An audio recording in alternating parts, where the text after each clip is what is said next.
amma ba'du. Eh, Pertama-tama kami ucapkan terima kasih tentunya kepada tim Al-Bransok yang telah menginisiasikan acara ini. Kemudian kita juga terima kasih kepada media partner dari beberapa dari beberapa partner kami yang telah senantiasa mensupport. Yang pertama dari Ulama Qurani, kemudian dari LPQH, kemudian terima kasih juga kepada FKMTHI, terima kasih juga kepada Prodi IAT Tabah, terima kasih juga kepada HMPS IAT UIN Manado. Terima kasih telah mendukung acara ini sehingga terlaksana dengan baik. Kemudian yang terakhir tentunya dan spesial adalah terima kasih kepada tamu kita, guru kita yaitu Dr. Farudin Faiz SAG MAG yang telah bersedia hadir bersama kita pada kesempatan yang baik kali ini. Sedikit dari tahu tentang beliau sekalipun mungkin masing-masing saya yakin masing-masing dari kita sudah mengenal. Beliau bernama Dr. Farudin Faiz SAG MAG, lahir di Mojokerto ya 16 Agustus 1975. Mudah-mudahan panjang umur, sehat walafiat. Kemudian akademik S1 sampai S3 di alamater yang sama yaitu UIN UIN Sunan Kalijaga, jurusan Akidah Filsafat. Kemudian sekarang beliau banyak kegiatan sebagai dosen, tapi meskipun sebagai dosen, beliau juga sering mengadakan kuliah umum atau pengajian yang sama-sama kita kenal, misalnya ngaji filsafat yang telah beliau adakan atau beliau isi sejak tahun 2013 sampai sekarang. Mudah-mudahan senantiasa memberikan kita semua inspirasi dan khususnya kepada masyarakat yang lain. Terakhir tentang beliau, beliau punya banyak karya. Di antara karya-karyanya adalah filosofi cinta Khalil Gibran. Beliau juga bisa punya karya menjadi manusia, menjadi hamba. Kemudian filsafat kebahagiaan. Kemudian menghilang, menemukan diri sejati. Kemudian mati sebelum mati, buka kesadaran hakiki dan sebagainya. Pada kesempatan yang kali ini, izinkan saya sebagai pemandu acara pada kali ini untuk eh, memberikan beberapa informasi. Pertama, durasi kira-kira 1 sampai 1,5 jam. Kemudian kita akan mempersilakan pemateri kita yaitu yang terhormat Bapak Dr. Fardin Faiz untuk memberikan sharing ilmunya kepada kita selama kurang lebih 40 sampai 1 jam. Kemudian setelah itu bisa dari teman-teman jika ada beberapa hal yang ingin ditanyakan atau diskusikan, kami berikan waktu setelah itu. Mungkin itu kita kali ini akan mempersilahkan kepada Bapak Dr. Fardin Faiz untuk memberikan ilmunya kepada kita. Silakan Bapak, semoga sehat. Oke, baik. Bismillah. Assalamualaikum warahmatullahi wabarakatuh. Waalaikumsalam warahmatullahi Bismillah, alhamdulillah, assalatu wassalamu ala rasulillah, wala hawla wala quwata illa billah, amma ba'du. Eh, Suara saya jelas kah, Mas Fakih? wabarakatuh. Jelas Pak? Jelas ya. Baik, teman-teman, sore hari ini alhamdulillah kita bisa bertemu untuk belajar ya, meskipun mungkin tidak lama waktunya, kepepet-pepet maghrib, mungkin di beberapa daerah sudah sebentar lagi sudah adzan maghrib. Mari kita manfaatkan ya semaksimal mungkin waktu kita yang pendek sore hari ini untuk belajar. Saya dapat amanat materi tentang filsafat sejarah. Ada banyak sekali sebenarnya bayangan saya yang mau saya sampaikan tentang sejarah. Cuma untuk lebih ringkas, lebih detail, nanti teman-teman mungkin karena pendeknya waktu bisa menjalankan, mencari sendiri, memperdalam sendiri. Saya sedikit bicara tentang sejarah dari Ibnu Khaldun. Jadi mungkin teman-teman pastinya sudah pernah dengar nama ini. Saya angkat tokoh ini dengan asumsi teman-teman pernah mendengar dan tahu sedikit banyak tentang beliau. Sehingga nanti mungkin kalau ada yang ingin memperdalam, menanggapi, atau melakukan kajian-kajian pendalaman bisa mengejar, ke mana harus mencari. Tentu saja ini utamanya dari kitab Muqaddimah. Sebenarnya Muqaddimah itu ya bukan kitab, ya itu memang Muqaddimah dari kitab beliau yang judulnya Al-Ibar. Baik, Bismillah ya. Mungkin ada beberapa pandangan-pandangan beliau yang penting menurut kita untuk membaca sejarah, atau kita asumsikan saja membaca fenomena-fenomena hari ini. Setiap fenomena tentu saja adalah fenomena historis, fenomena sejarah yang berhubungan dengan perjalanan dan pengalaman hidupnya manusia. Baik, Bismillah ya, saya akan share screen. Ada slide panjang karena beberapa kali saya membahas beliau. Tentu saja sore hari ini senyampainya saja ya teman-teman, tentang sejarah. Gimana sih cara kita memahami sejarah yang benar, yang tepat. Yang pertama, beliau membedakan sejarah itu ada naratif history, ada critical history. Yang pertama sejarah naratif, yang kedua sejarah kritis. Ini beliau menyebutnya ada pemahaman luar, ada pemahaman dalam. Ini yang banyak kita dapatkan kemarin-kemarin, mungkin sejak SD kita belajar sejarah itu dapat pemahaman luar. Hafalan teori, hafalan tahun-tahun dan peristiwa. Jadi ada apa, tahun berapa, peristiwanya apa, itu namanya naratif histori saja. Jadi eksposisi fakta. Pertanyaannya biasanya apa, siapa, kapan, di mana. Ada peristiwa apa, siapa saja orang-orang yang terlibat, kapan terjadinya, dan di mana terjadinya. Buku sejarah yang mungkin zaman sekolah kita geluti itu sebagian besar ciri yang pertama.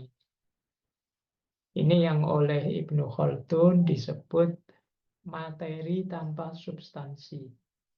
Atau istilah beliau, pedang tanpa sarungnya. Ya benar sih, faktanya memang begitu. Tapi fakta yang seperti itu kan tidak terjadi tiba-tiba. Tidak turun dari langit. Tidak seperti sulapan. Kita sering kan mendapat cerita-cerita yang tanpa sarungnya. Tiba-tiba kita disodori fakta. Faktanya begini loh, faktanya begitu loh. Tapi kalau tanpa sarungnya, tanpa ada sangkan parannya, kenapa itu dan apa arahnya peristiwa itu kata Ibnu Khaldun itu materi tanpa substansi. Nah, beliau menyarankan kajian sejarah itu ya critical history. Jadi critical history itu isinya dua, nazar dan tahqiq, selain narasi. Jadi selain fakta tentang satu peristiwa, ya tentu saja kita harus kritis. Kritis itu ya nanti kita bertanya mengapa, bertanya bagaimana, dan juga evaluatif. Evaluatif itu tahqiq. Kita tahqiq, benar enggak sih? Memang peristiwa seperti itu yang terjadi, benar enggak sih sesuai faktanya? Atau ada akar-akar peristiwa yang harus kita baca juga, dan lain sebagainya. Atau ada motif-motif tersembunyi, tujuannya mau kemana? Jadi pertanyaannya tiga nanti. Bagaimana, mengapa, dan apa jadinya? Nah, apa jadinya itu nanti berhubungan dengan tujuan. Seperti hari ini mungkin banyak peristiwa yang sengaja direkayasa untuk melahirkan kebenaran tertentu. Itu sebenarnya pertanyaan apa jadinya. Biar kalian percaya sesuatu terus dibikinkan peristiwa tertentu sehingga kalian terus percaya, itu apa jadinya. Nah, jadi ini tiga pertanyaan yang perlu juga kita tanyakan setiap kali kita disodori satu fakta sejarah. Jadi kalau ada orang cerita, saya tahu sendiri loh faktanya, saya melihat sendiri, saya ngalami sendiri. Itu tidak harus kemudian kita telan begitu saja. Coba kita dalami bagaimana, mengapa, apa jadinya. Apa jadinya itu, kenapa sih orang ini menarasikan peristiwa itu seperti itu. Kenapa dia ngambil sudut pandang itu. Nah itu arah ke apa jadinya tadi. Pertanyaan bagaimana itu lahirnya adalah historical explanation, keterangan sejarah. Jadi bagaimana itu mempertanyakan detailnya. Jadi mempertanyakan hal-hal rinci. Kadang-kadang orang itu menceritakan fakta peristiwa ke kita dipotong banyak, di frame sesuai keinginan, sesuai tujuannya. Nah kita harus bertanya bagaimana, detailnya seperti apa. Kemudian mengapa dan apa jadinya. Kalau mengapa itu berhubungan dengan sebabnya, apa jadinya berhubungan dengan akibatnya. Oh, pantes dia ceritanya dengan cara pandang begitu, wong dia kubu dari sana. Akibatnya ya memang dia ingin didukung kelompoknya. Nah, ini namanya pertanyaan mengapa dan apa jadinya. Jadi ada sebab, ada akibat. Kalau yang kedua ini berhubungan dengan kausalitas sejarah. Di sejarah itu ada sebab akibatnya. Ini yang oleh Ibnu Khaldun disebut critical history. Jadi sejarah kritis. Jangan salah, gagasan Ibnu Khaldun sejarah kritis ini sekian abad lebih awal dibandingkan gagasan-gagasan postmodern. Kalau di Barat, kesadaran sejarah kritis itu munculnya postmodern. Karena bahkan sampai era modern, ilmu sejarah itu kecenderungannya masih positivistik. Jadi masih lebih bercorak naratif histori tadi. Nah, didahului oleh mukadimahnya Ibnu Khaldun dengan gagasan nalur dan tahqiq. Terus, nah kalau ini tidak perlu saya jelaskan ya, ada manfaatnya belajar sejarah. Kalau pakai keyword dalam cermatan saya ada 3. Yang pertama iktibar, yang kedua takmir, yang kedua tadbir. Iktibar itu untuk kita mengambil pelajaran. Fakta biru ya ulil absor. Jadi biar kita tidak jatuh ke lubang yang sama 2 kali. Kenapa kita sering mengalami bencana yang sama 2 kali, musibah yang sama berkali-kali, kemungkinan kita tidak belajar dari sejarah. Nah, sejarah itu mengajarkan banyak hal pada kita. Kalau kita mau belajar sebenarnya tidak ada peristiwa yang sama sekali belum pernah terjadi zaman dulu. Mungkin variabel sejarahnya beda, tapi pola peristiwanya kemungkinan sama saja. Kalau kita mampu mengambil iktibar banyak dari sejarah, harusnya kita tidak jatuh ke lubang yang sama 2 kali. Kemudian takmir. Takmir ini pertimbangan-pertimbangan bagi siapapun yang punya kekuasaan untuk mengambil keputusan. Itu takmir. Jadi kita, siapapun kita, ketika kita punya kekuasaan, ayo kita jangan buta sejarah. Jadi mari segala keputusan yang kita ambil sudah mempertimbangkan sebelumnya momen-momen peristiwa-peristiwa sejarah yang mendahului, yang mirip, yang sama, yang mendukung. Jadi kalian nanti jadi apa saja, tolong jangan buta sejarah. Karena kalau tidak, berarti kalian tidak bisa ngambil iktibar dan keputusan-keputusanmu bisa saja mengulang kesalahan yang lama. Kemudian yang ketiga, tadbir. Tadbir itu kemampuan mengelola hidup, mengelola kota. Kalau dalam istilahnya Ibnu Khaldun ada istilah tadbirul Madinah. Ini semacam semua dimensi hidup kita kelola dengan belajar dari yang sebelumnya sudah pernah ada, sudah pernah terjadi. Ini narasinya panjang lah, cuma ini teoritis, teman-teman bisa cari di buku-buku ya tentang manfaatnya belajar sejarah. Cuma kalau di Ibnu Khaldun, ahli sejarah itu wawasannya harus luas. Tidak cukup kalian hanya ngerti ilmu sejarah saja. Kenapa? Karena sejarah ini tentang manusia. Dan manusia itu makhluk yang kompleks, yang dinamis, yang progres. Jadi tidak mungkin kalian hanya berhenti di ilmu sejarah saja, kata Ibnu Khaldun. Kalian harus paham juga yang pertama ilmu sosial dan ilmu politik. Karena memahami manusia itu tidak bisa dilepaskan dari fitrah sosialnya dan juga hidup politisnya. Kalian makhluk sosial dan makhluk politis. Itu pasti. Di posisi apapun kalian sekarang. Meskipun kalian tidak jabat, kalian bukan pemerintah, tapi kalian ya tetap makhluk politik. Jadi ini berhubungan dengan tata masyarakat. Jadi setiap budaya, setiap peradaban punya strateginya sendiri mengatur hidup bersama. Itulah ilmu politik. Ini syarat yang pertama. Syarat yang kedua, ahli sejarah itu harus memahami kondisi alamiah masyarakat dan perkembangannya. Jadi, oh manusia itu begini loh. Misalnya, ini kondisi alamiah. Oh manusia itu kalau lapar mudah ngamuk, mudah diprovokasi. Tapi kalau ekonominya beres, tenang, dia nyaman. Ini namanya kondisi alamiah masyarakat. Kalau dia secara ekonomi terpenuhi, itu mungkin dia bisa nerima, diatur kayak gimana saja. Tapi begitu dia lapar, oh, meskipun sebaik apapun tatanan, akan dia tabrak. Ini namanya kondisi alamiah masyarakat. Ahli sejarah harus ngerti ini.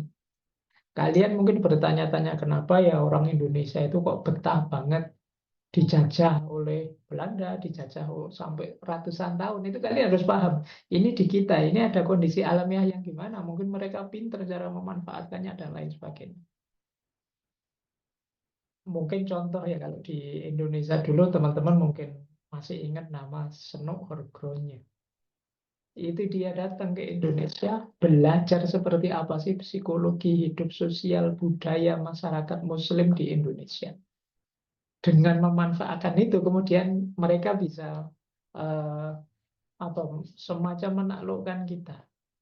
Jadi ngerti karakter kita, ngerti watak kita, kemudian kita bisa didominasi. Jadi manusia punya kondisi alamiahnya sendiri. Apalagi yang keempat itu keragaman karakter peradaban dan nilai atau norma dari masing-masing peradaban. Barat sama Timur mungkin beda karakter peradabannya. Misalnya ya contoh yang paling sederhana, yang banyak diuraikan orang. Misalnya banyak yang bilang, oh kalau Barat itu cenderung positivistik. Sementara orang Timur cenderung mistik. Dan kemarin ramai ada logika mistik. Ini namanya karakter peradaban. Jadi Barat dan Timur ternyata ya punya karakter yang berbeda. Mungkin cara membacanya juga berbeda. Kalau tidak, ya nanti jatuhnya kita tidak kritis. Bisa saja nanti kita membaca sejarah Timur dengan perspektif Barat atau sebaliknya. Kita membaca sejarah Barat dengan perspektif Timur. Akhirnya, misalnya kita membaca Timur dengan perspektif Barat, yuk kita nggak, kita itu bangsa terbelakang, kita itu bangsa yang tidak maju karena tidak mau saing kita itu. Padahal memang karakternya beda. Atau dengan karakter Timur kita membaca Barat.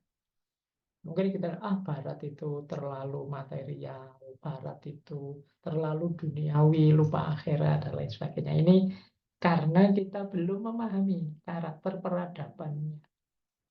Itu yang dimaksud dari Bang Haldun ya. Kalau kita membaca sejarah, ya kita harus paham karakter peradaban yang kita baca, termasuk nilai dan norma yang hidup di sana.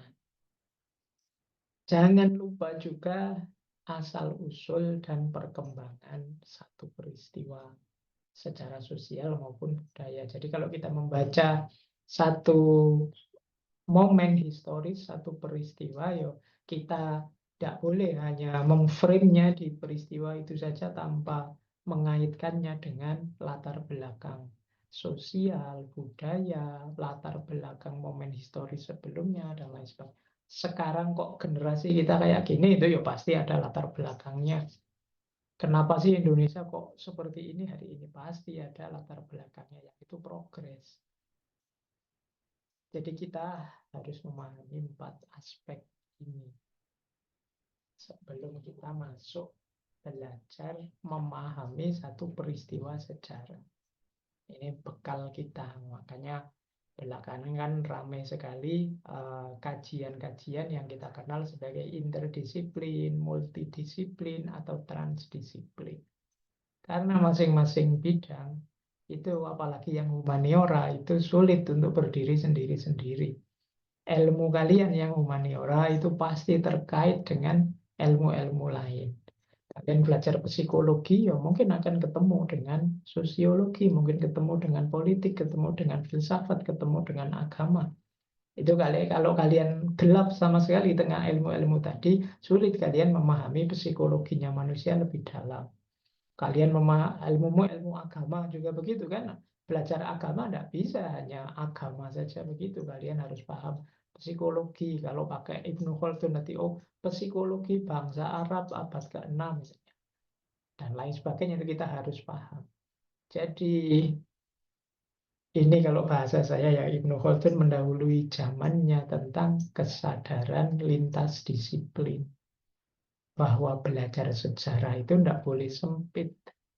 Kita harus tahu banyak disiplin yang lain, sosial, budaya, politik, dan lain sebagainya. Oke ya, jadi 2 materi pertama kita menyadarkan kita betapa teori-teori sejarah dari seorang Ibnu Khaldun ini jauh melampaui zamannya. Terus, nah ini yang saya tidak bisa panjang lebar ya, nanti kapan-kapan lah, itu masing-masing ada uraiannya. Bagaimana cara memahami sejarah? Yang pertama jelas mengobservasi, melakukan pengamatan-pengamatan. Nanti teman-teman yang jurusan sejarah pasti tahulah bagaimana melakukan penelitian, observasi sejarah.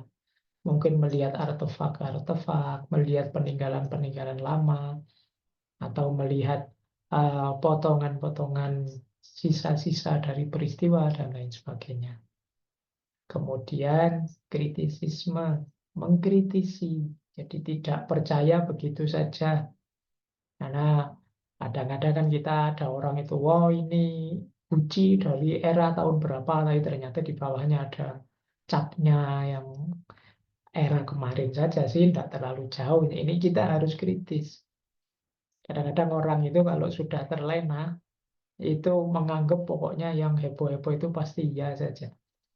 Termasuk saya kapan itu ada yang cerita, Pak, sekarang banyak loh yang makam-makam palsu. Yuk, kalau saya sih kita bisa dibohongi itu karena kita tidak kritis. Jadi selama ini kita kurang kritisnya. Kemudian comparison, membanding. Jadi kita harus sadar pembandingan situasi A dengan situasi B. Itu mungkin mirip tapi maknanya beda, itu comparison. Jadi, sama-sama adu jago seperti di bukunya Clifford Gate itu, mungkin adu jago itu di budaya tertentu ya cuma judi saja sih, cari uang, taruhan. Tapi di budaya yang lain itu berhubungan dengan status sosial. Pembandingan-pembandingan memudahkan kita menemukan makna. Kemudian examination, ini yang tahqiq tadi. Kita uji, kita cek apa iya memang begitu. Ada pendukung datanya yang mana? Ada penguatnya apa? Atau jangan-jangan ada fakta yang melemahkan? Ini mengujinya. Saya coba ditanyakan ahli sejarah yang mengalami langsung di peristiwa itu dan lain sebagainya. Namanya examination. Ada peristiwa dilaporkan ke kita, itu tadi ada terus ditanyakan, diuji. Sore hari ini ada kajian bersama Pak Faiz dengan teman-teman itu. Itu terus karena kajiannya selesai dicek, diuji, oh ya YouTube-nya ada. Terus atau ditanya pesertanya, oh ya dia punya screenshot-nya. Oh ya, ini namanya examination. Jadi diuji. Baik ya, ini kalau dijelaskan metode detailnya panjang. Tapi teman-teman sadari dulu menurut Ibnu Khaldun ada 4 metode ini untuk memahami sejarah. The observation, criticism, comparison, dan examination. Oke, kita lanjutkan. Nah, ini mungkin menurut saya penting untuk teman-teman kritis. Ketika ketemu data sejarah. Yang pertama, coba dicek penulisan sejarah itu mengandung kelemahan-kelemahan ini enggak. Yang pertama, narasi sejarah yang partisan. Kalau ada narasi kok partisan, itu perlu dikritisi. Ini sebenarnya peristiwanya melibatkan dua pihak. Kok selalu ini yang disalahkan, ini yang dibenarkan, nah itu perlu dikritisi, bukan berarti disalahkan. Dikritisi itu diuji ulang. Siapa tahu ini ada yang tidak fair, ada data yang disembunyikan. Yang kubu sana kok ditampakkan baiknya saja, kubu sini ditampakkan jeleknya saja.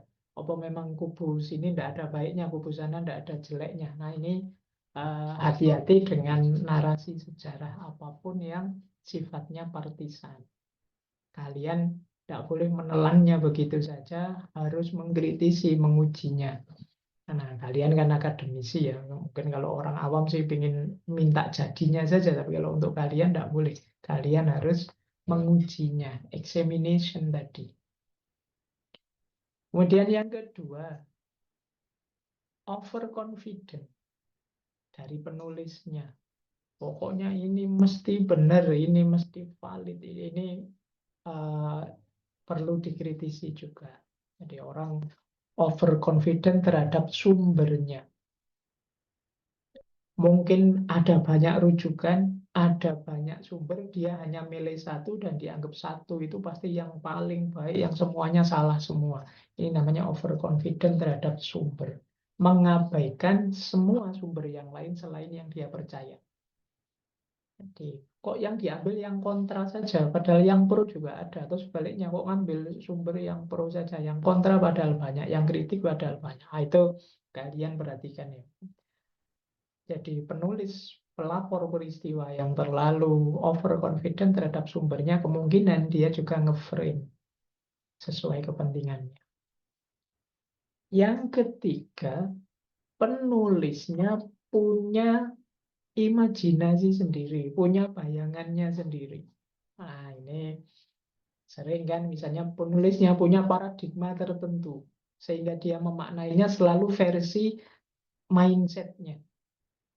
Misalnya orang yang apa wis mindsetnya kelenek misalnya. Oh, cara dia melaporkan peristiwa mungkin sekedar jendela yang malam hari tiba-tiba terbuka sendiri. Itu mungkin ya dia akan memaknainya, wah ini berarti di sini ini banyak penghuninya loh ya di sini. Nah, ini namanya peristiwanya gagal dipahami karena imajinasinya terlalu main. Sekedar lihat mahasiswa dan mahasiswi jalan bersama, itu bayanganmu sudah, wah ini mesti pacaran, ini mesti sudah dibawa kemana-mana, ini mesti, itu imajinasimu main, melebihi peristiwanya. Nah ini gagal paham terhadap peristiwa, karena yang melaporkan bermain dengan imajinasinya sendiri. Kayak kemarin itu kan kalian apa ada kasus yang ramai sekali tentang Agus itu ya.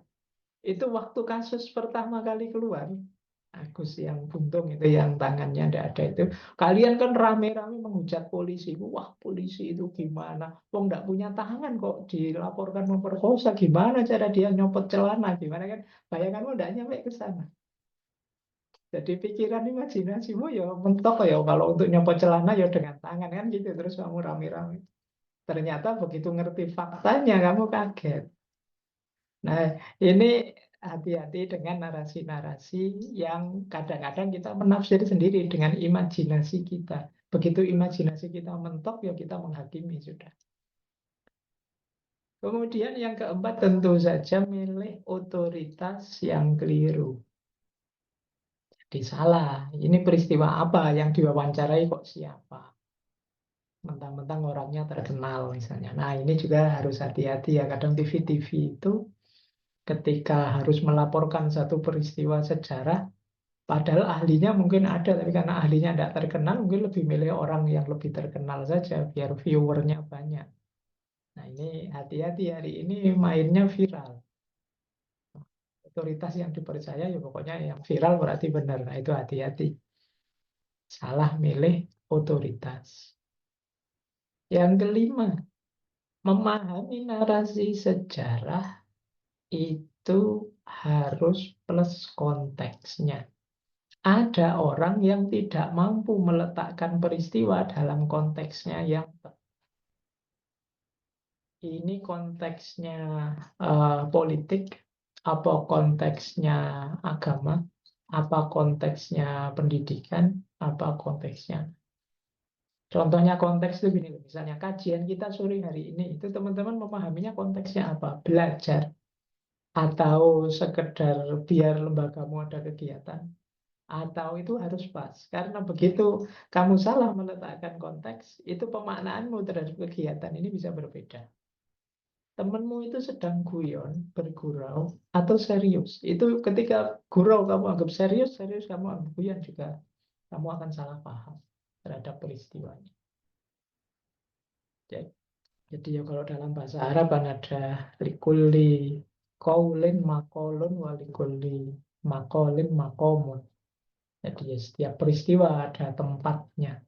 Setiap kata ada tempatnya dan setiap tempatnya kata ada makomnya. Baik. Terus, kalau yang nomor 6 ini mungkin apa? Kita mungkin hari ini banyak yang menyebutnya buzzer. Jadi dia memang dibayar untuk membuat cerita-cerita positif. Sejak zaman dulu ada orang-orang yang memang tugasnya menarasikan secara positif dengan pujian, dengan zaman saya dulu juga banyak kan ada orang-orang yang menyuruh penulis siapa untuk menuliskan biografinya itu. Terus isinya bagus-bagus semua. Itu jenis-jenis ini. Jadi yang jelek-jelek pasti tidak ditampilkan. Yang ditampilkan yang bagus-bagus. Buku-buku biografi itu banyak yang coraknya nomor 6 ini. Kalau baca biografinya sehebat itu dia, tapi begitu tahu sejarahnya yang gelap-gelap, kita baru sadar, ternyata ya tidak sedahsyat itu orang. Nah ini yang nomor 6. Jadi hati-hati kalau ada narasi-narasi yang isinya pujian saja, kebesaran-kebesaran saja, karya-karya yang luar biasa saja, seolah-olah orang ini sempurna. Kemudian yang nomor 7, narasi sejarah yang tidak paham hukum sosial, hukum perubahan masyarakat.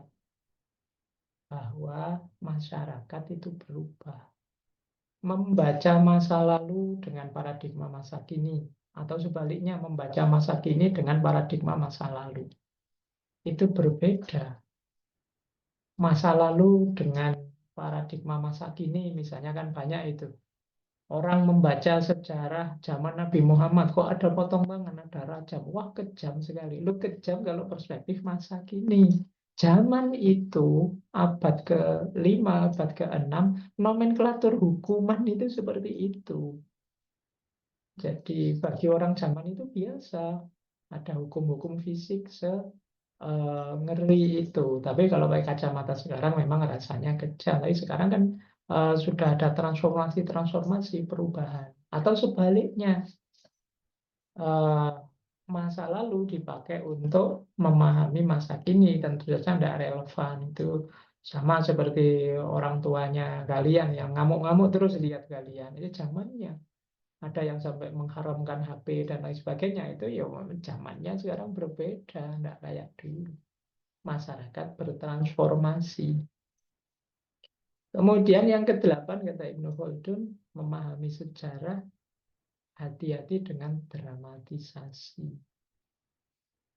Biasanya dramatisasi itu dilakukan untuk hal-hal yang aneh, mungkin yang luar biasa, yang tidak biasa, yang membuat kita tambah terpesona, tambah kagum pada sesuatu. Ada banyak narasi-narasi sejarah mungkin dari masa lalu yang melakukan dramatisasi-dramatisasi. Padahal itu ya biasa saja sih, tapi kemudian diglorifikasi jadi luar biasa. Misalnya, oh zaman dulu beliau loh yang memimpin perang, dia sebenarnya ya biasa, dia memang komandannya memimpin perang, tapi terus diglorifikasi bahwa wow, dia sendirian di depan, semua ditembaki sendirian misalnya kalau ada yang begitu, Pak. Itu namanya glorifikasi, dramatisasi. Kalau tidak ada beliau, hancur kita sejak dulu, itu dramatisasi. Ya, ada banyak narasi-narasi sejarah yang sifatnya terlalu mendramatisir. Tidak mungkinlah perubahan sebesar itu kok hanya dari satu momen kecil yang seperti itu. Itu pasti ada glorifikasi. Baik, jadi ini salah satu ya nasihat dari Ibnu Khaldun. Yuk, kalau kita membaca sejarah, mbok yang kritis, jangan ikut-ikutan saja. Kadang-kadang penulis sejarah itu ya terjebak di hal-hal semacam ini. Tugas kita untuk mengujinya kembali, mengkritisinya. Karena kalau tidak, wong ini nanti kan kita jadikan bahan belajar kita untuk membentuk masa depan yang lebih baik. Oke, ini di kitab itu beliau mencontohkan begini. Coba ya, ini contoh mengkritisi sejarah. Misalnya beliau mencontohkan di kitabnya Al-Mas'udi.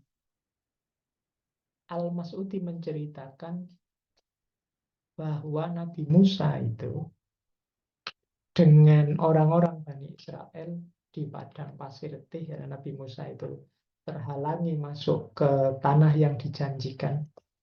Kita hari ini menyebutnya Palestina pada zaman itu, karena kelakuannya orang Yahudi sendiri, orang Bani Israel pada zaman itu kata Al-Mas'udi, Nabi Musa itu bersama 600.000 anak muda, orang-orang Bani Israel usianya 20 tahunan ke atas. Kata Ibnu Khaldun, data ini pasti salah. Jadi tidak mungkin jumlahnya sebanyak itu.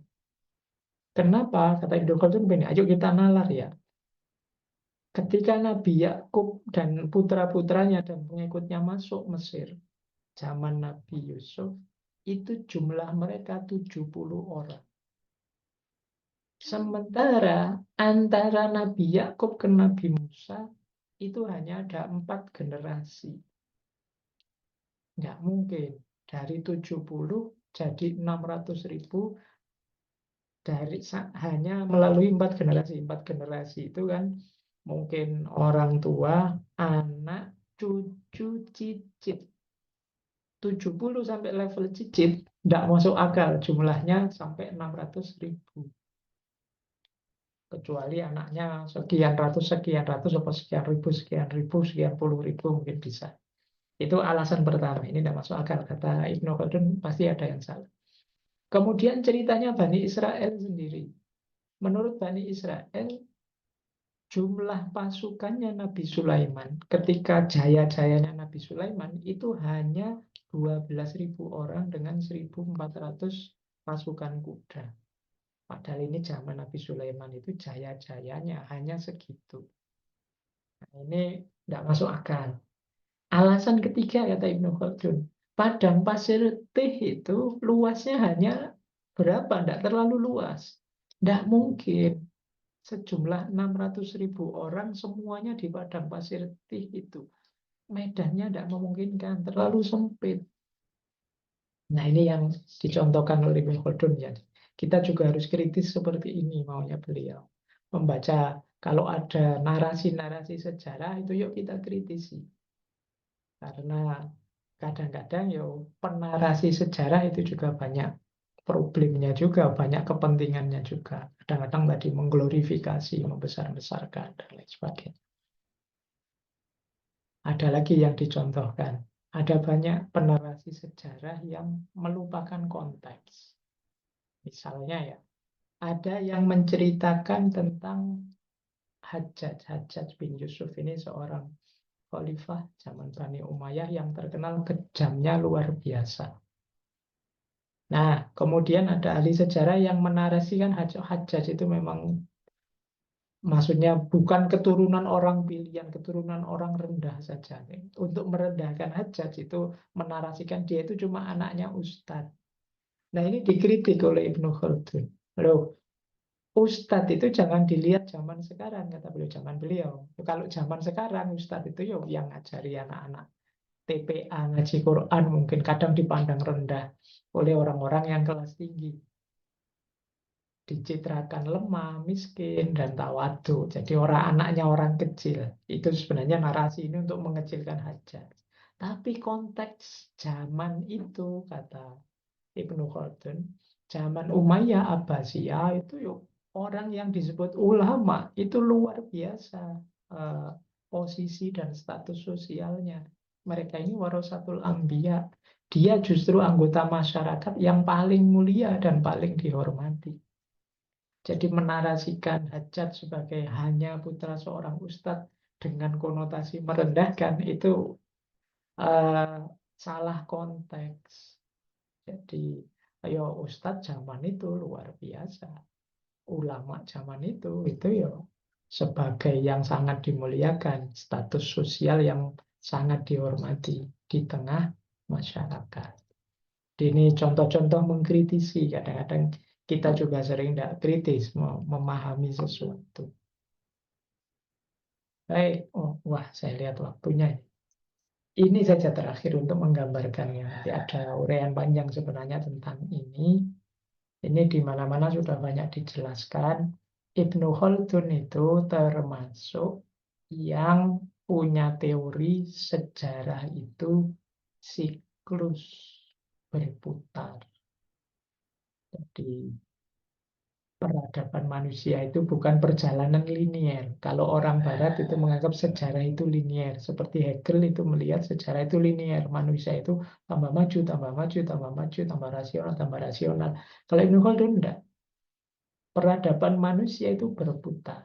Diawali dari lahir, terus tumbuh, terus dewasa, matang. Setelah itu stagnan. Setelah itu mulai menurun. Setelah itu mati. Jadi itu semua peradaban manusia begitu, semua sejarah kerajaan, dinasti, imperium begitu. Pak yang negara bangsa ini nanti kayak gimana kalau mengikuti Ibnu Khaldun akan tetap seperti ini juga. Jadi kita usianya masih belum tua, kita masih belum ada 100 tahun Indonesia. Negara-negara lain, negara-negara modern, negara bangsa itu juga masih muda. Mungkin usia-usia sedang dewasa, mungkin beberapa yang sudah maju sedang stagnan. Tapi setelah ini akan menurun, kata Ibnu Khaldun, turun-turun pada akhirnya mati. Dan itu sudah hukum alam, kata Ibnu Khaldun. Tidak ada peradaban yang bertahan sangat lama sepanjang sejarah, tidak ganti-ganti, tidak berubah-berubah. Selalu akan ada siklus. Jadi kalian tidak usah kaget, Pak, sekarang kok tambah kacau, tambah rusak, padahal manusianya, teknologinya tambah canggih, dan lain sebagainya. Ya mungkin saja ini siklus. Zaman dulu ada banyak siklus-siklus peradaban yang hancur. Kurang jaya apa dulu misalnya Yunani dan Romawi. Kekaisaran Islam, imperium-imperium, sampai terakhir dinasti Umayyah. Pada akhirnya ya jatuh.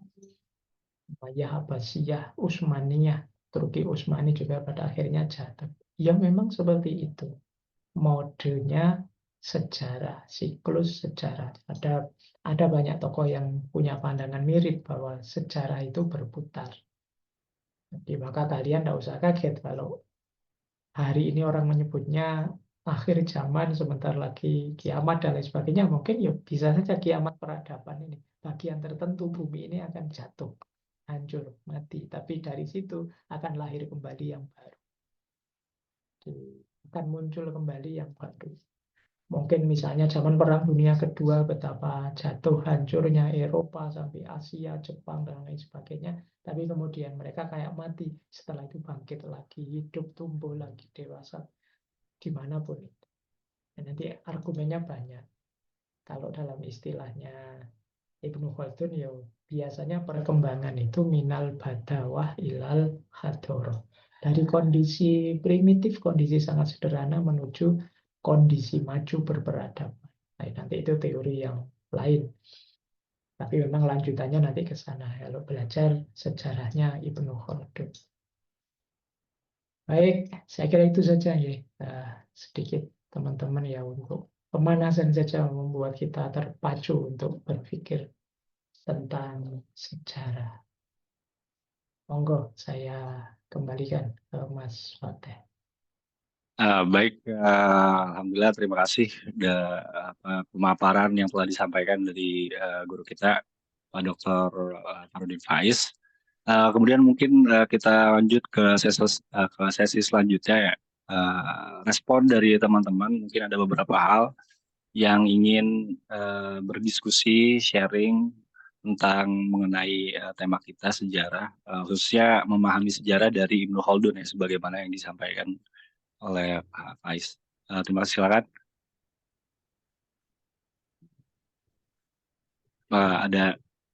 Ada hal.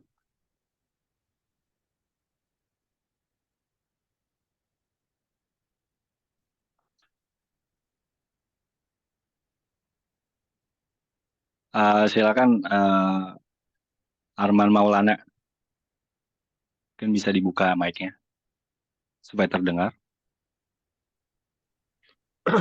Assalamualaikum. Waalaikumsalam. Ya, mohon maaf saya tidak bisa on cam.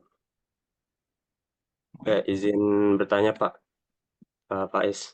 Terusnya, jika kita harus menyikapi sejarah itu secara kritis, baik secara tujuan penulisan atau penulisan, dan satu lagi bahwa contohnya dalam sejarah biografi tidak mungkin seorang biografi itu seseorang yang ditulis biografinya itu selalu baik gitu hidupnya. Pasti ada sisi jeleknya sesuai dengan pemaparan Pak Faiz tadi.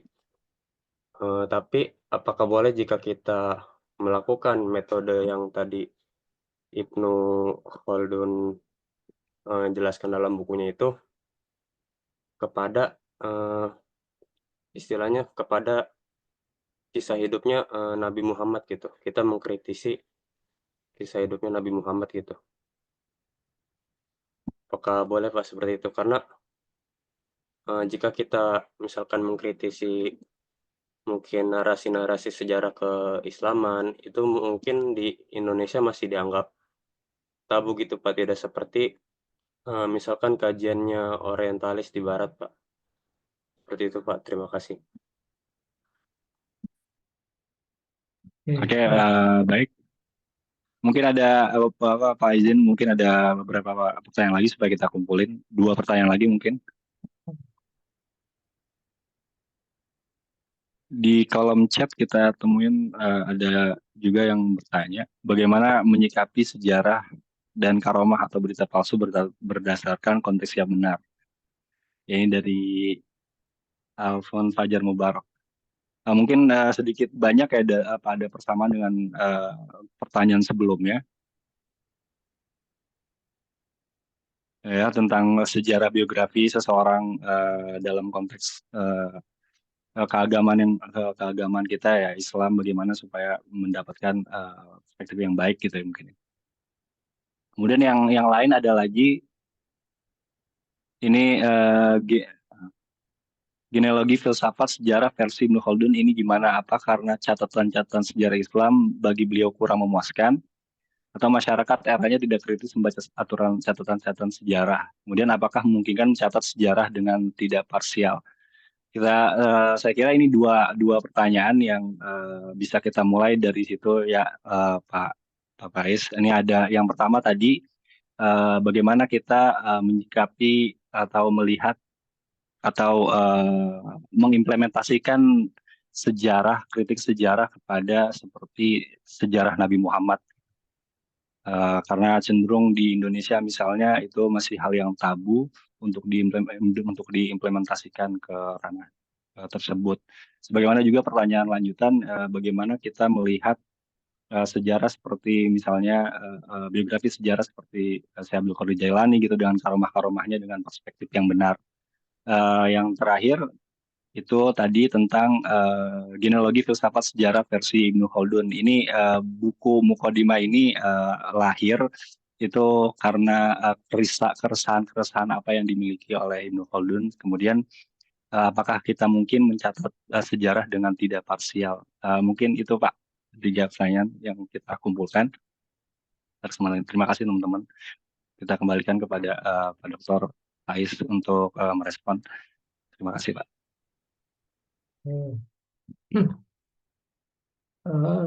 Saya urut dari yang awal ya, pelan-pelan senyampainya. Yang pertama tentang mengkritisi biografi.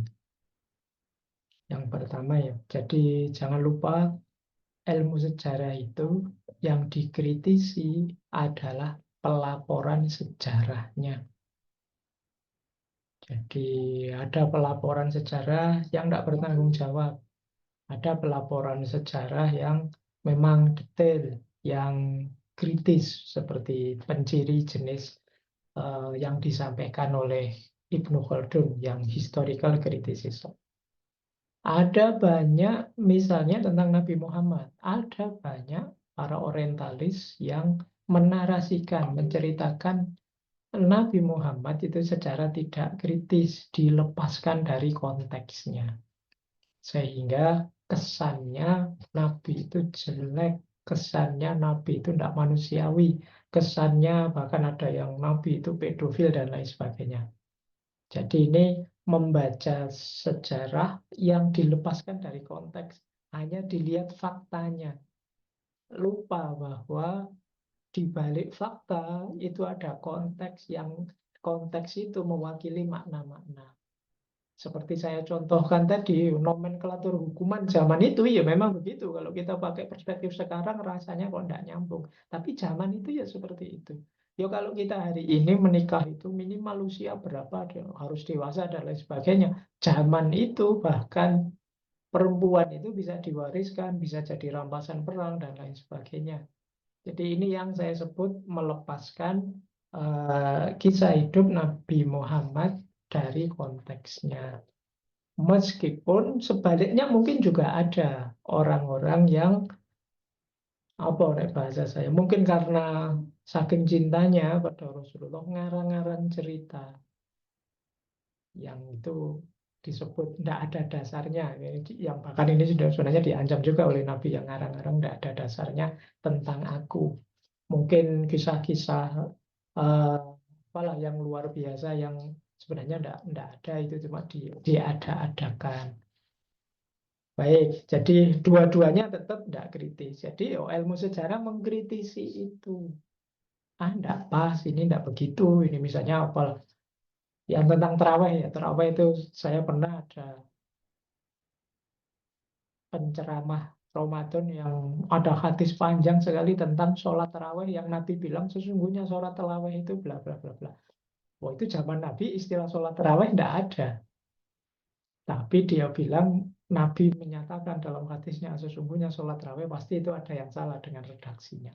Karena zaman Nabi belum ada yang kita sebut sholat tarawih. Mungkin zaman itu disebut Qiyamul Ramadan saja. Kalau mangkoma Ramadona itu mungkin masih bisa, tapi begitu man sholat tarawih itu ada yang tidak beres. Ini yang perlu dikritisi secara sejarah. Jadi apapun narasi tentang Nabi dari siapapun yang menarasikan kehidupan beliau, ya mari kita kritisi biar pas, biar tidak ngarang, biar tidak ngaco tentang seperti apa Rasulullah, seperti apa Nabi yang harus jadi uswatun hasan.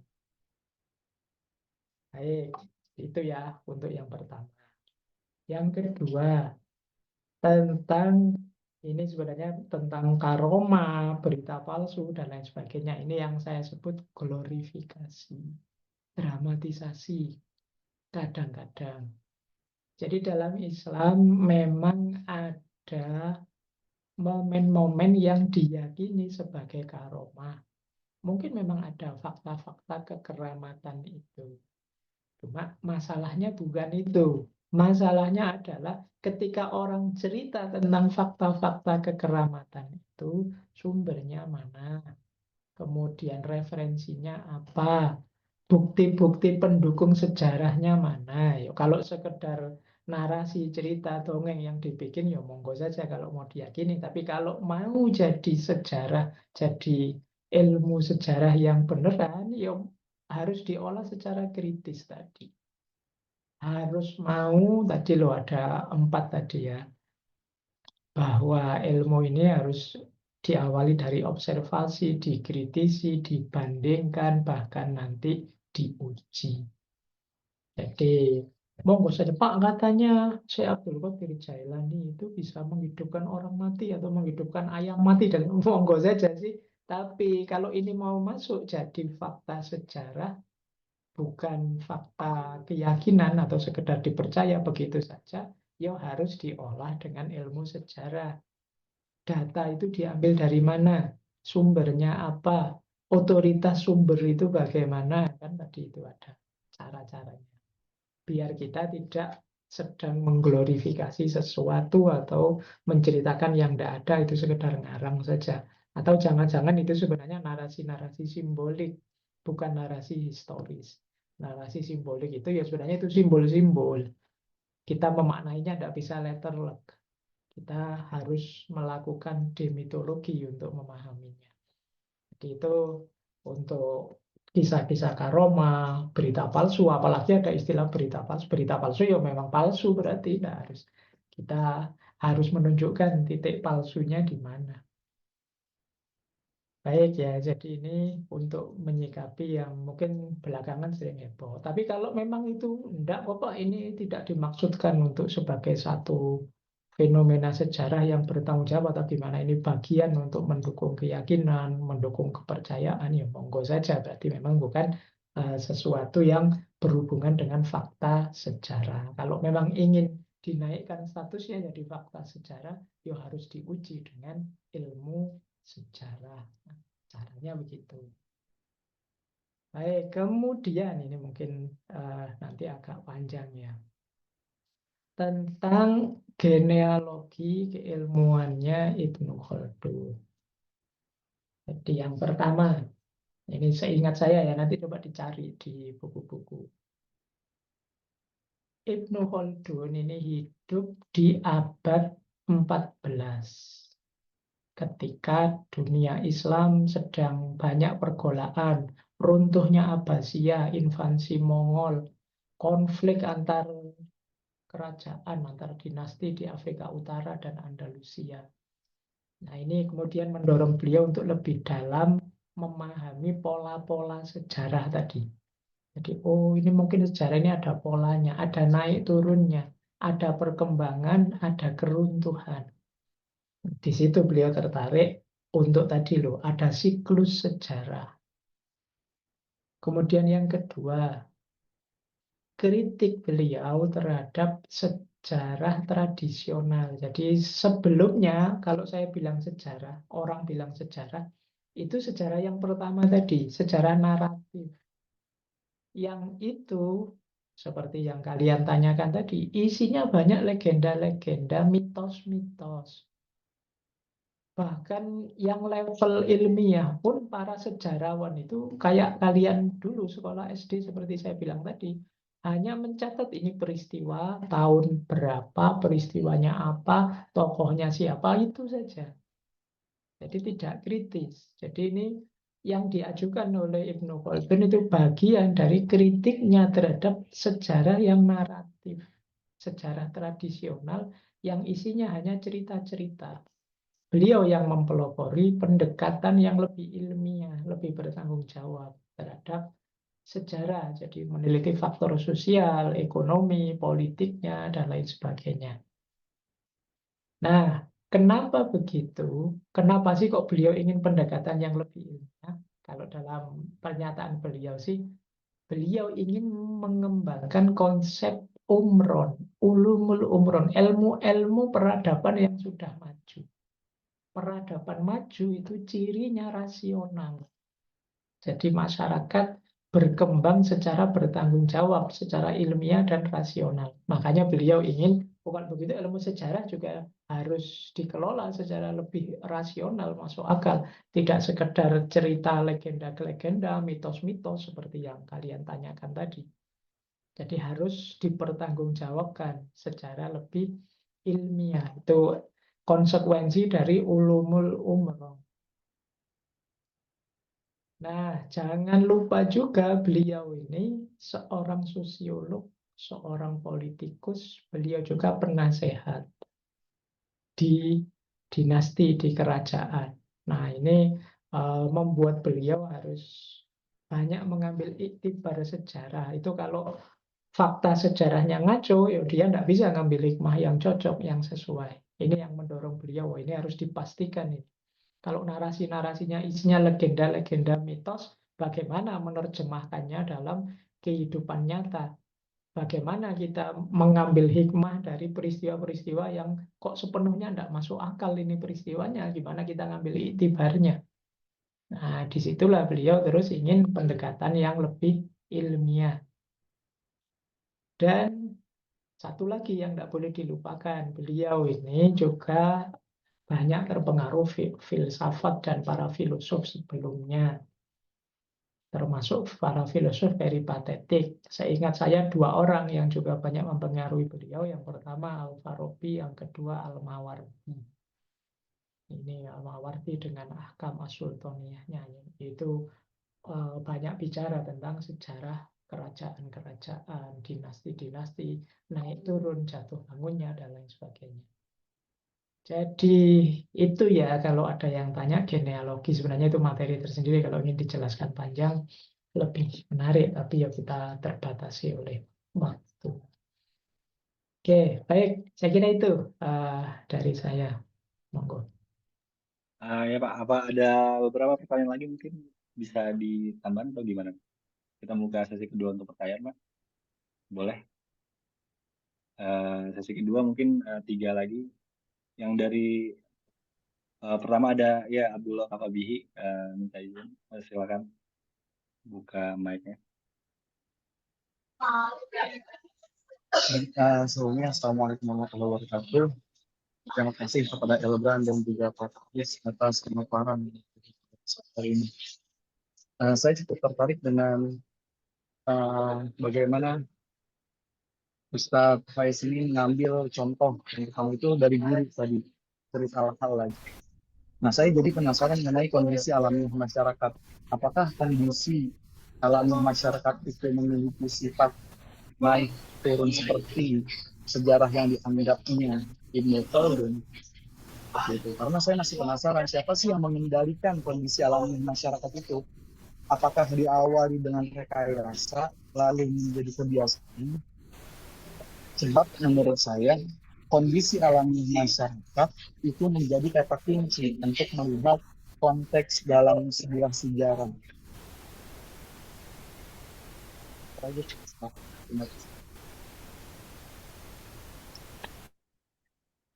Ya, baik, terima kasih dari saudara Kafa.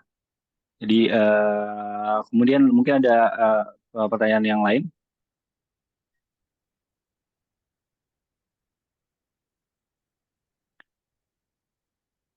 Dari teman-teman.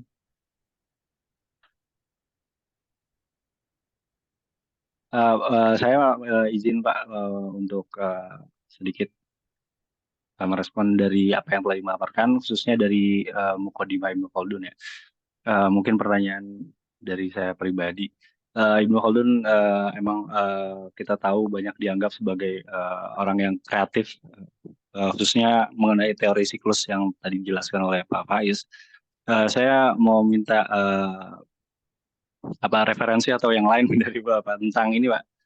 Jadi karena Ibnu Khaldun tadi ada atau muncul setelah era Umayyah dan dinasti Abbasiyah yang telah runtuh, apakah sebenarnya buku Muqaddimah yang ditulis oleh Ibnu Khaldun ini ada pesan tersirat supaya ingin membangun peradaban Islam yang lebih baik setelahnya gitu?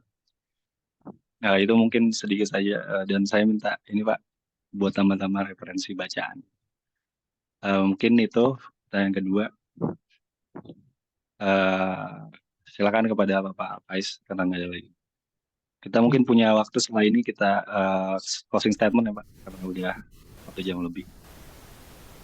Terima kasih. Ya, baik, saya jawab ringkas-ringkas biar tidak terlalu mepet maghrib ya kita. Yang pertama, tentang kondisi alamiah masyarakat.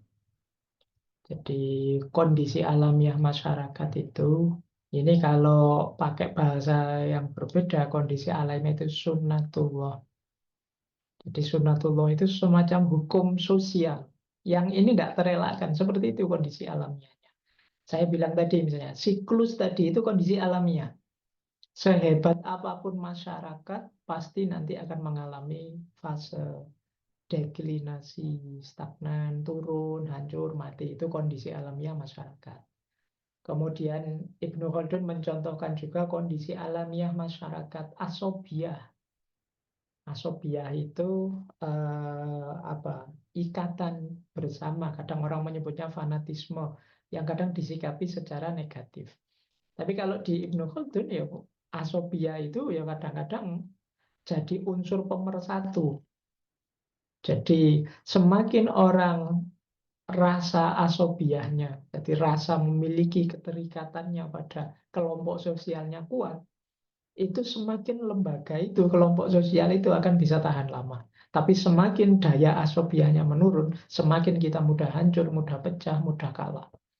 Jadi ini kondisi alamiah, contoh. Jadi semakin kita merasa senasib, sepenanggungan, hidup mati pokoknya Indonesia, nah ini kita semakin daya tahannya semakin kuat, tapi semakin asobiahnya kecil, semakin kita akan runtuh. Jadi ini hukum alam, ini kondisi alamiah masyarakat. Kondisi alamiah masyarakat lagi, misalnya yang dicontohkan tadi, masyarakat itu akan berkembang minal badawah ilal khadoroh. Dari kondisi sederhana sekali, semacam primitif, sampai sangat maju. Dan itu akan selalu begitu. Jadi dari primitif, nanti setelah maju ya stagnan, terus hancur lagi, terus lahir lagi, dan lain sebagainya. Kemudian di Muqaddimah juga diceritakan misalnya, ini contoh juga kondisi alamiah masyarakat. Masyarakat yang hidup di daerah tandus atau daerah gurun, itu biasanya kata Ibnu Khaldun cenderung lebih keras, disiplin, dan lebih mandiri. Nah, sementara masyarakat yang hidup di daerah subur, makmur, itu hidupnya nyaman. Tapi biasanya moralnya mudah merosot dan daya juangnya cenderung rendah. Nah, ini kondisi alamiah contoh. Jadi ada banyak uraian-uraian beliau tentang kondisi alamiah masyarakat. Maka kalian kalau ingin memahami Jawa, ya pahami kondisi alamiah masyarakat Jawa. Yang itu mungkin berbeda dengan kondisi alamiah masyarakat Sumatera misalnya. Nah, ini uraian tentang kondisi alamiah masyarakat. Tentu saja variabelnya banyak, mungkin geografinya, mungkin sistem ekonominya, sistem budayanya, dan lain sebagainya yang mempengaruhi kondisi alamiahnya masyarakat. Kemudian, pertanyaan kedua tadi Mas Fatih. Jadi, seperti saya bilang tadi ya, bahwa bukunya Ibnu Khaldun, Muqaddimah, ini memang isinya ya Muqaddimah, pengantar dari Al-Ibar. Kitab Al-Ibar itu saya menyebutnya ya isinya segala hal tentang budaya Islam. Ini catatan historis sosiologis yang luar biasa tentang peradaban Islam. Beliau bagi saya ya ilmuwan, akademisi yang tulen. Jadi beliau tidak nutup-nutupi kalau ada fakta-fakta yang misalnya kurang pas, kurang cocok dalam sejarah, dalam peradaban Islam. Momen-momen dari siklus tadi beliau jelaskan.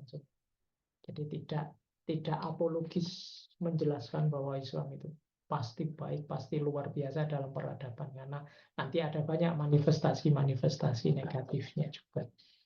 Jadi kalau dalam tradisi filsafat Ibnu Khaldun ini mungkin termasuk tokoh yang unik, yang khas karena beliau mempelopori satu jenis kajian filsafat Islam yang lebih tematis, tidak terlalu metafisik, tidak terlalu bahas alam, hubungan Tuhan dengan manusia. Ini terlalu tematis. Kalau beliau lebih tematik, lebih oh ini tentang sejarah, oh ini tentang sosiologi, tentang bidang-bidang hidup sosial, ekonomi, masyarakat, dan lain sebagainya. Itu bagi saya istimewanya Ibnu Khaldun di situ. Makanya kalau saya, semua teman-teman yang sore hari ini hadir, harusnya sudah pernah membaca Muqaddimah. Kalau belum, bacalah. Ya, kalau tidak punya uang sekarang kelihatannya yang PDF downloadan juga banyak. Kalau kalian jeli ya, kalau mau ya belilah. Jadi karena ini penting untuk kalian memahami. Jadi kalau kita mendiskusikan Islam itu ya tidak hanya dari abstraksi kita saja, tapi kalau bisa ya berangkat dari data dan fakta. Dan itu yang menurut saya dicontohkan oleh Ibnu Khaldun. Baik, jadi sekaligus ini nanti jadi closing statement ya, yang jelas yang saya sampaikan sore hari ini tentang Ibnu Khaldun masih belum ada apa-apanya. Jadi saya masih mengantarkan saja, mungkin cenderungnya memberi semangat teman-teman. Ternyata ya menarik kalau kita mendalami konsep-konsep sejarah dari beliau. Dan bahkan mungkin teman-teman merasakan beberapa relevansinya dengan kondisi hari ini.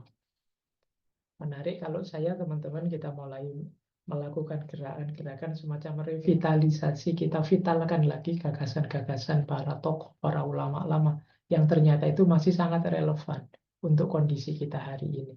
Bagaimana hari ini kita pontang-panting harus mengupgrade literasi kita, kemampuan menyaring informasi yang membanjir dan lain sebagainya. Itu bagi saya konsep-konsep yang ditawarkan oleh Ibnu Khaldun bisa banyak membantu kita. Yang jelas, semoga tetap tidak bosan teman-teman belajar terus. Karena kunci dari peradaban ini ya tentu saja belajar. Tadi ada 3 keyword dari Ibnu Khaldun, yaitu iktibar, kemudian yang kedua takmir, dan yang ketiga tadbir. Mari kita banyak mengambil pelajaran, kemudian kita mengurusi hidup kita, dan pada akhirnya menata masyarakat kita. Disitulah nanti peradaban dibentuk. Baik, saya akhiri itu ya, teman-teman. Semoga lain waktu ada kesempatan kembali. Saya akhiri sekian. Wassalamualaikum warahmatullahi wabarakatuh. Waalaikumsalam warahmatullahi wabarakatuh. Ya demikian teman-teman, kalau kita sama-sama ucapkan terima kasih kepada Dr. Khaldun Faiz atas kesempatan yang luar biasa dan sharing ilmunya kepada kita di kesempatan yang sangat berbahagia ini ya, sore menjelang maghrib. Saya minta maaf pada beberapa teman-teman yang mungkin pertanyaannya belum bisa saya wakilkan karena tadi kita cukupkan 2 sesi dan cukup dan tidak ada respon. Mudah-mudahan akan diinisiasi kembali beberapa kajian-kajian yang menarik bersama Pak Farudin Faiz. Mungkin Pak berkenan dengan di kesempatan yang lain maupun dari tim Elbransov sendiri. Mungkin itu dari saya sebagai host. Saya minta maaf mewakili dari tim dan yang lain, dan terima kasih kepada teman-teman semua, khususnya Pak Farudin Faiz. Saya akhiri, mohon maaf. Assalamualaikum warahmatullahi wabarakatuh. Kita juga dari tim Elbransov itu ada Aramaic Course.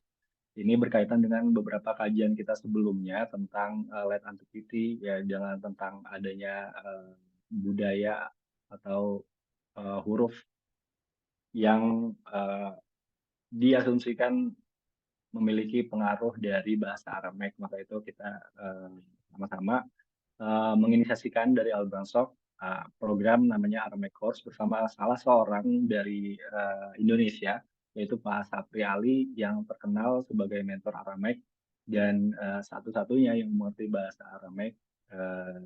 Mudah-mudahan ada yang berkesempatan, kita masih membuka pendaftaran untuk teman-teman yang bisa atau yang punya keluangan waktu, punya kemudahan untuk bergabung, kita sama-sama belajar bahasa Arameik bersama Pak Sapri Ali. Bisa dilihat di bio dari IG Branswap atau lihat di chat kami. Nah, di situ ada form untuk sama-sama bareng komunitas belajar bahasa Arameik. Demikian, terima kasih semuanya. Sekian dari saya. Assalamualaikum warahmatullahi wabarakatuh.